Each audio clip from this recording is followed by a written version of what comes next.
आएको हेर्नुहोस् नानीहरू माथि पुगिसकेको छन् म चाहिँ अलिक हिँड्न सक्दिनँ रहेछु कि क्या त्यही भएर म अलिक बिस्तारै हिँड्दैछु एकदमै धेरै खुड्किलाहरू पार गरेर आइसके पश्चात यहाँनिर सबैजना थाकेर आराम गर्दै गर्नुभएको अवस्था जेसन तिमी थाकेको छैन जेसन थाकेको छैन जेसनलाई म आफै सरप्राइज भइरहेको छु ऊ कसरी थाकेको छैन भनेर हामी यहाँ तल कहाँ हो कहाँबाट आएको यहाँनिर सबैजना थाकेको अवस्था त्यही भएर यहाँ सुयाजनाले चाहिँ बदामको पकेट खोल्न थाल्यो यहाँ बदाम खाने क्रम पनि छ आएछ कलकल बगेको त झरनाको पानीको कलकल बगिरहेको झरना पछाडि राखेर आफू यहाँ बसेर बदाम खाँदाखेरि कस्तो अनुभव भइरहेको छ कति मिठो आनन्द सुन्दर ठाउँमै पुगे जस्तो भल्ला यसको गाई साँच्चै नै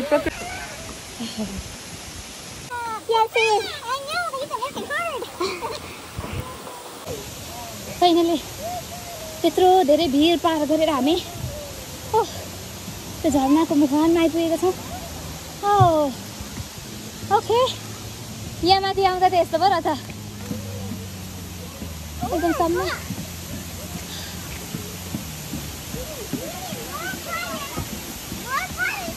यति सानो पानीमा मुनि गएर त्यत्रो भएको अनि अहिले हाम्रो यात्रा चाहिँ यहाँ आएर समाप्त भएको छ अघि त हाम्रो झरना यहाँ छ त्यो अग्लो पहाडहरूलाई पार गरेर हामी आइसकेको छौँ हामी यहाँ आउँदा उता हाल्दैछु मान्छे हामी यहाँ आउँदा चाहिँ उल्टो मान्छे भएका छौँ मुनिबाट आएको श्रीयाजमा चाहिँ बदाम खाँदैछौँ गले साह्रै गले आधी घन्टा 1 घन्टाको लागि हिँडेर आएपछि यहाँ आइसकेको छ पानी पनि खान्छ खानुहुन्छ यहाँ चाहिँ पुरै नदीको काम चलिरहेको छ पानी देखेपछि बस्ताहरू नदी चाहिँ नदीमा है अब काम चलिरहेको छ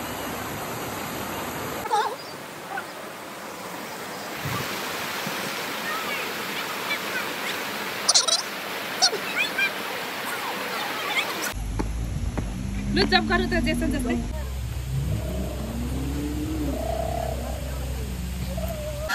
अब हाम्रो यात्रा चाहिँ उकालोबाट ओह्रालोतर्फ लागेको छ अघि एकदमै उकालो हिँडेर आएको थियो अब ओह्रालो हिँड्नुपर्ने छ यसरी अब हात समातेर जम्प गर्ने होला नि त अब यहाँ पुरा जम्प गर्दै जाने टाइम आएको छ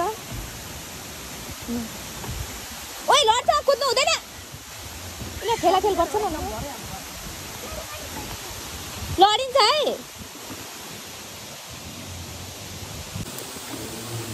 जेसन चाहिँ हिँडेकै हो कि म त अब योदेखि चाहिँ अलिक उयो लागिरहेको थियो यतिको चाहिँ मेरो छोराले गरेकै हो अब चाहिँ काहीँ लिएर हिँड्दा हुने रहेछ अब यस्तो ओह्रालो जानु छ यो पुरै भिरको बाटो यो तल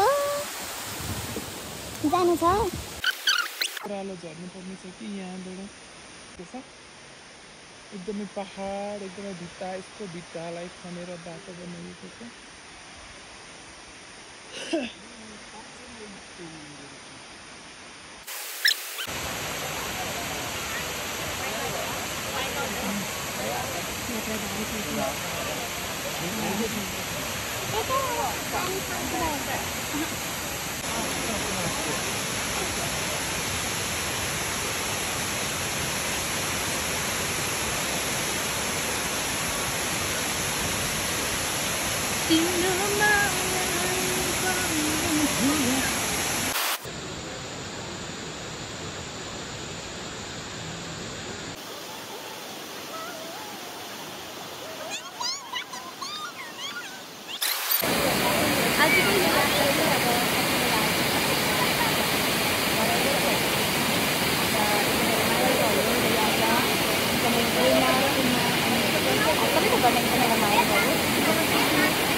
पारिवारिक समय राम्रै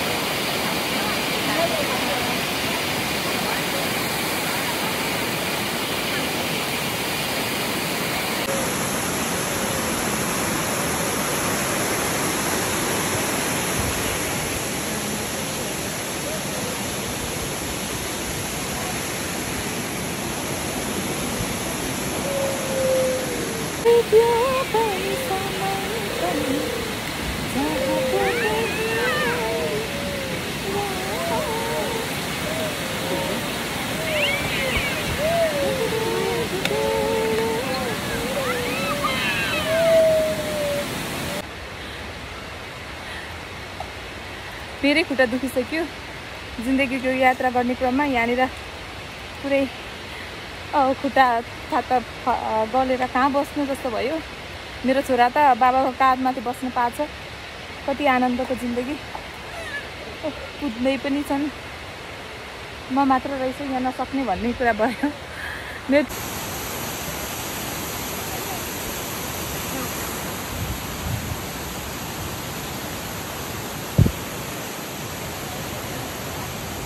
बाटोमा छेउछाउमा मान्छेहरू टेस्ट गरेर आएको छ।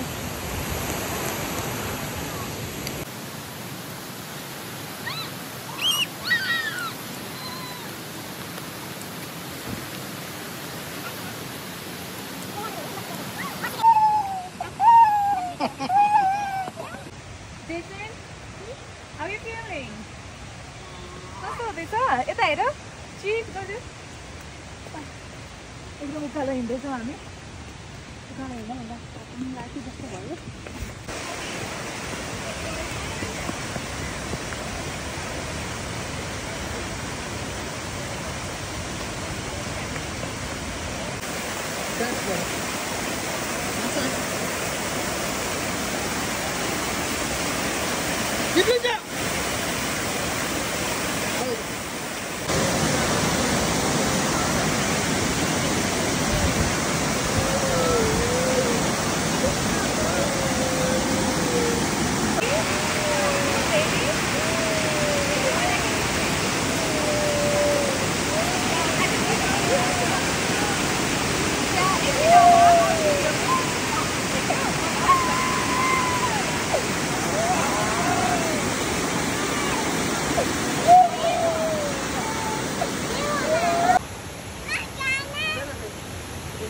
हुँदैन बेबु।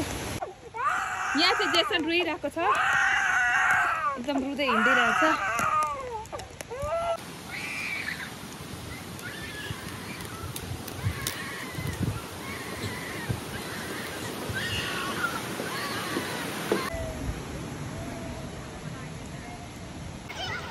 यहाँबाट यात्रा सुरु भएको थियो, यहाँ आइपुगेका छौँ। एकदमै धेरै लामो यात्रा एकदम गलेर आइपुगेका छौँ। एकदमै धेरै उकालो अनि ओह्रालो होइन। ताप्लेजुङको पाथी भाडा त्यो साइड यस्तै थियो होला जस्तो लाग्यो मलाई। हामी चाहिँ यहाँबाट देखेको त्यो माथि एकदम त्यही त्यहाँनिर पुगेर आएको। बेबु नानी हिँड्दा कस्तो लाग्यो तिमीलाई?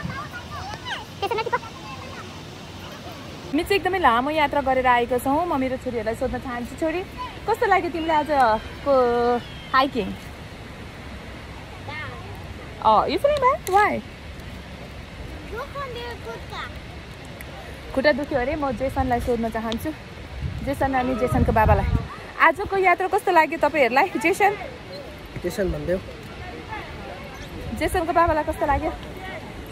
एकदम फ्यान्टास्टिक, भेरी इन्ट्रेस्टिङ, वन्डरफुल भयो। हाम्रो खाजा खाने बेला भएको छ। हामी एकदम खाजा खाँदैछौँ, थाकेर आएर सुयाजमा खाएर उता खेल्दैछौँ।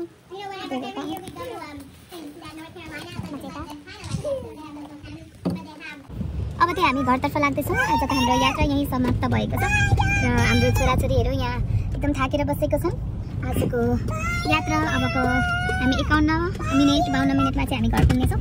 एकदमै रमाइलो भयो। एकदमै प्रकृतिका ती सुन्दर छटाहरूलाई हेर्न पायौँ हामीले। प्रकृतिको त्यो अनुपम उपहारहरूलाई हेरेर अब भने चाहिँ हामी हाम्रो घरतर्फ प्रस्थान गर्दैछौँ। तिमीहरूको केही भन्नु छ? Okay, by by. Onto State Route 136.